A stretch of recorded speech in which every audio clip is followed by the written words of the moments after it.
สบายดีเด้อพี่น้องมื้อนี้เฮามาเปิดคลิปอยู่ตรงหน้าพี่น้องเลยเฮาพาทีมงานเฮามาใส่เบ็ดกบพี่น้องเลยผู้แหละผู้ก็พี่แหละอยู่ตรงหน้าทั้งเมื่อน้องสะพังพี่น้องเลยเนาะถือว่าใครอยากลักมายามก็ได้เบ็ดเฮาเพอเฮาใส่แล้วตามให้หน้าเลยพี่น้องเลยเนาะอยู่ทีมงานของเฮามี2 คนพี่น้องเพิ่นยังเลาะใส่กันอยู่พี่น้องผู้แหละเนาะเฮามาคอยติดตามเบิ่งนํกันได้พี่น้องว่าจะได้หรือบ่ได้ไปเบิ่งนํกันเลยพี่น้องหญ้าน่ะเก็บผักอันนั้นไปขายเด้อปู่เด้อเอาไปเท่าเอามือนั่นเด้บ่ได้พอเรามาเก็บเอาเก็บผักแว่นไปขายก็ได้เงินไม่เป็ดเลยไก่ดอกมาแล้วเก็บให้แล้วเก็บไปกินกับแกงหน่อไม้พี่น้องเอ้ยผักแว่นมันรสแซ่บแท้คนกบอีกมาเลยแม่มาใส่นี่ได้ละ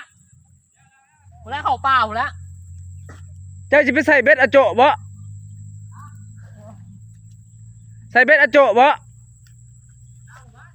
เอาข่อยคนเราเทิงข่อยก็เว้าภาษาเราเทิงน้าลูกแก้บ่ได้มีไผใส่ดอกต้องเอ้ยไปใส่น้าลูกแก้หั่นแหละไปก็เด้อไปใส่เบ็ดอันอะโจะอยู่หน้าพ่อบ้านพุ่นแหละพี่น้องเอ้ยเนาะมาเบิ่งนํกันเด้อทุกคนได้หรือบ่ได้ย่านไก่ตื่นมาแต่ดึกดิไก่มันคงค้างก็บ่อยู่แล้วไก่ชอบมันเพ่งออกกันนั่นเลยแล้วคงค้างเพิ่นสิเอากบพี่น้องเอ้ยฮอดบ่อนใส่เบ็ดเลยเพิ่นสิเอากบตัวใหญ่ๆเลยมื้อนี้เด้ถ้าเบิ่งถ้าติดตามนํกันเด้อพี่น้อง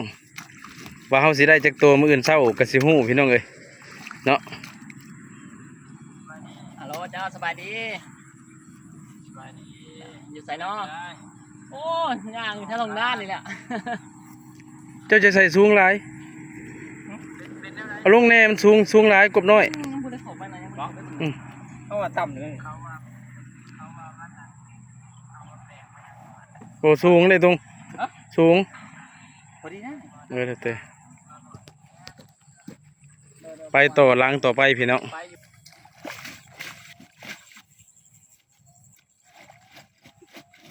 น้ำบ่ทันแห้งพี่น้องเลยใส่เบ็ดเกิดถือว่าบ่จะคักบ่ได้ดอกพี่น้องน้ำบ่ทันแห้ง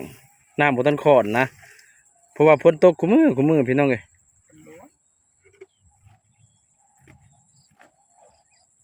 ตำรวจมาใส่เบ็ดกบ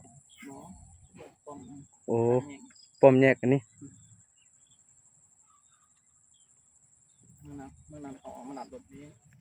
เขาโทรหาเจ้าบ่โอ้ยสูงแท้ลืมบ่เลยนี่พอดีเดี๋ยวแล้วนะโอ้สูงแท้แมน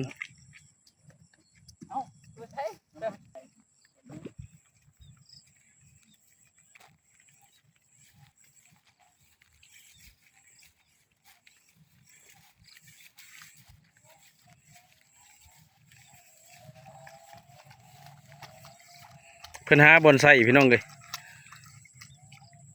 ใส่ยากเติบเพราะว่าน้ำมันทันแห้งเนาะใส่เบ็ดปลาจักว่าสิได้เนาะจะว่าเนาะ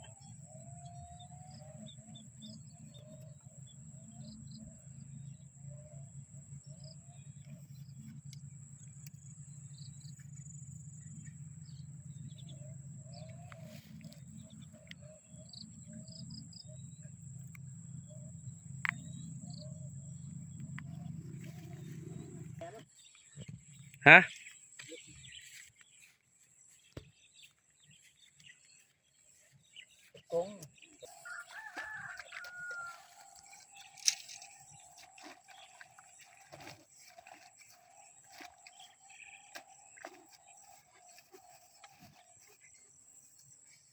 เขาเรางามได้เขาแล้วเนาะขี่เดินบุดินเนาะ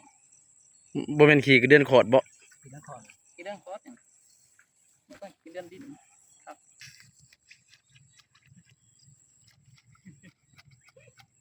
บ่น้ำบ่แห้งไอ้ตรงไอ้ตะเกาน้ำแห้งนี่เขาใส่ง่ายได้